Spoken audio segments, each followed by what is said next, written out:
Hi there. Our topic now is brain death, and particularly we want to look at some of the uh, um, criticisms or skepticism that's been raised about brain death. Brain death has been used as a definition of death for approximately 50 years, and there is some controversy. Maybe some people describe it as growing.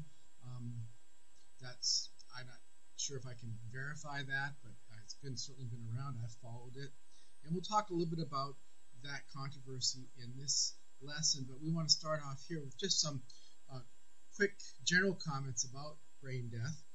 My first comment would be that brain death is one of three general positions that have been offered for why, or for when maybe is a better use, when a human being dies.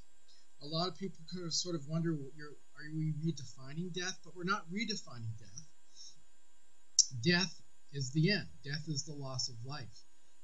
We've always known what death is. What we're trying to do is not redefine, but maybe refine our definition of death, our understanding of death.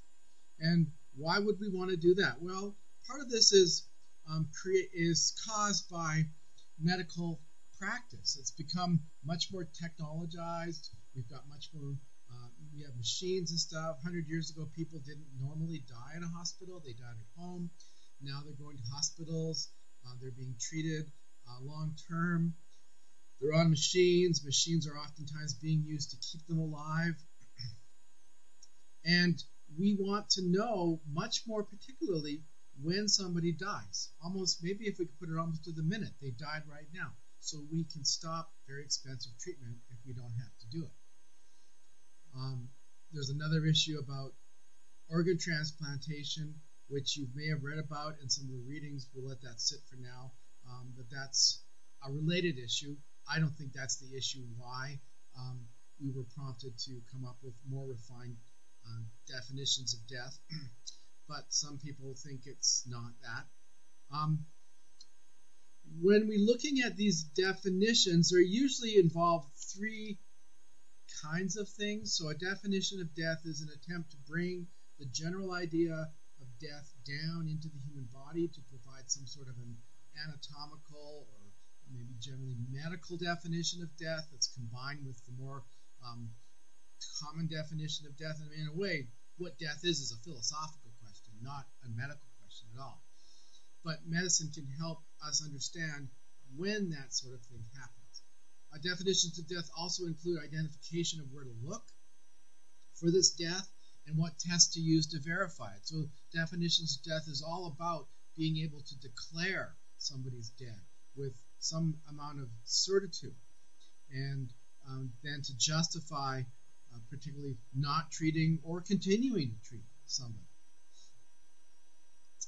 So looking at brain death, filling in some of these three steps, I think of them as moving down. So the concept or the idea of death would be the irreversible loss of all functions of the entire brain. The place to look for that would be at brain activity. That's something that we are capable of measuring. And criteria would be things like, and these are not meant to be the complete test, but just some idea. Doctors look at things like responses. Is there any responsiveness? Sometimes you might see or might be aware of movies flashing lights into people's eyes to see if the eyes react. Reflex movements, CT scans, which are brain scans. An apnea test is a more technical sort of way where you turn off machines, wait a few minutes, and see if breathing starts on its own. The theory behind this kind of death is integration. So the idea of being alive, it's kind of an Aristotelian idea.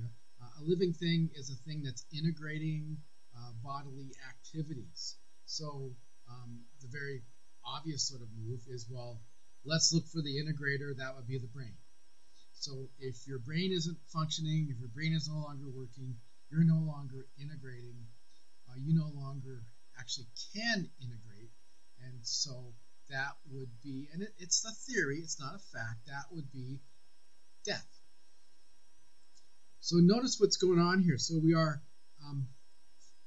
privileging the ability to integrate over the function. If a patient's on a machine, they may still be breathing. The blood might be moving through their body by a machine. But if the brain, the theory is not working, that patient doesn't have the ability to do that. In a real way, that patient's not doing the integrating. It's the machines.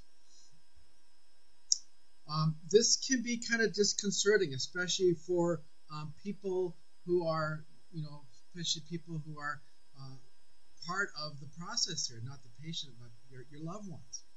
Okay, because what's going on here is what looks like it's happening. If you've got on a machine, you'd look alive. Your body would be pink.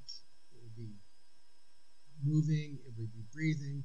But a doctor here is telling you, because of a test that they did, that only they can do, they had to be trained to use it, and you don't know how this test works, is telling you that your loved one is dead. Maybe you can imagine what would that be like for you? Well, how would you feel if your patient looks like your mom or your aunt is sleeping, they're breathing, and the doctor is saying, yeah, but despite all that, they're dead. That is at least one reason why there may have been some kind of reticence with Jahai's mom in accepting this. She didn't look dead. She was on machines at the time, remember, so she looked alive. I guess I'll just leave it there for something for you to think about, and as we move through this discussion in the next video.